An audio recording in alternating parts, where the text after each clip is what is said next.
Welcome to the ACC 45 demonstration. To access the ACC 45 form, you must first create a booking. From the diary screen, simply double-click on any available time slot and fill in the appointment details. Thereafter, click on the booking to open the sidebar. Go to the Clinical tab, select the ACC 45 form from the drop-down and complete it. For a detailed explanation of each section of the form, check the YouTube playlist linked in this video's description. Once you've filled in the form, click Complete.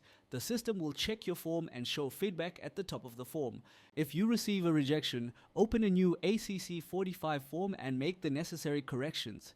You can always refer to the previous form to see your errors. Complete the new form and click Complete to resubmit. Once the necessary changes have been made and the new form has been resubmitted, the status will display as receipted, meaning that the claim has been accepted. Also, be sure to copy the claim number under the status field as we will be using it in our ACC 18 form.